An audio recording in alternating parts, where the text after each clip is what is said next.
Hey YouTube, this is Raj, and today I'm going to be talking about blue dye, basically how to find it and what it's used for. So why don't we get started? So let's talk about blue dye in Minecraft. So there's basically two different ways that you can get blue dye. One is through the cornflower, and the other one is through lapis lazuli. So let's first look at lapis lazuli. I've done a video about this, so I'm going to quickly summarize it, but if you want more detail about it, you can check out that video. So lapis lazuli is obviously you get it through mining. It's between levels 0 to 31. The highest concentration is 13 to 16. Usually in a chunk there's 3.43 ores of lapis lazuli. That's not a lot of, that's not a big amount. And usually they can generate in one per vein, which is not very good because they're very easy to miss. So this table actually shows you how much you can get with the fortune pickaxe. So if you're not familiar with how a fortune pickaxe works, it basically can increase the amount of drops that you get when you mine that ore. So this basically shows you the average. So when you have no enchanted pickaxe and you're mining lapis lazuli, you'll get 6 on average. And then at level 1 you'll get 8 on average, 10.5 on average, and 13.2 on average.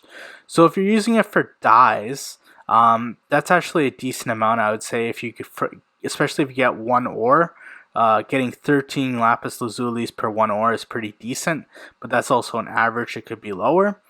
That's one way to get it. So the other way that you can get blue dye is through the cornflower. So the cornflower, you can see it right here. There's 3 biomes that it generates in. The first 2 are sunflower plains and also plains, and the third one is the flower forest biome. So I'll first explain how the flower forest biome works if you're not familiar. So there is a certain pattern that the flowers generate in. This is called the flower forest gradient. So this means that there is a pattern to the way, so there might be groupings of the same flower. Also, the flower that generates on that tile will basically just be the only one that generates on that tile. So if I remove this white tulip, you would get another white tulip. So if you want the cornflower, you'll have to find a group of cornflowers in the gradient and basically put your flower farm if you just want blue, or at least if blue is one of the colors you want. The other biome that it generates in, so basically sunflower plains and plains have this same dynamic, is that they have a tulip gradient. So this means that there's certain areas where only tulips generate, and then other areas where everything else generates. So tulips have 4 different colors, so white, orange, red, and pink, and obviously the cornflower is one of the other ones. So this means it's not as predictable as, say, the flower forest biome. So there's a chance that you might get a cornflower on one of these other ones. So these are the dyes that are generated when you use blue in it. So if you use white and blue in a crafting table, you get 2 light blue dyes. This one's wrong. It's actually 2 reds, a blue, and then a white will create magenta. And then a blue and a green will create cyan. And then a blue and a red will create purple. So you get some pretty bold and interesting colors with the blue dye. And I'm just going to quickly show you how this works. Just how to craft the dyes. So as you can see, 1 lapis lazuli creates 1 blue dye. And 1 cornflower creates blue dye. And then this is how you get light blue, blue and white. Purple, blue and red.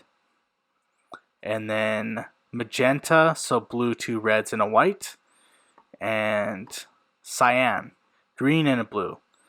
So a good, decent mix of possibilities. And so that was the blue dye in Minecraft. I hope that was helpful for you guys. It's pretty straightforward, honestly. So you either do it through a cornflower or through lapis lazuli. It's the only dye that you get through mining. It's also very valuable because as a primary color you can mix it with other primary colors to create other colors, so you don't necessarily need every single color in Minecraft. You just need some specific ones, and blue might be a good one that you might want. So I hope that was helpful for you guys. If you're interested in checking out the other dyes in Minecraft, especially the ones I mentioned, I should have some videos and hopefully a playlist put together that you can check out those ones. If you like this video, please give me a like. If you want me to keep producing content, please give me a subscribe. And you can always leave a comment. I appreciate that and always read them. And stay classy, YouTube. This is Rob.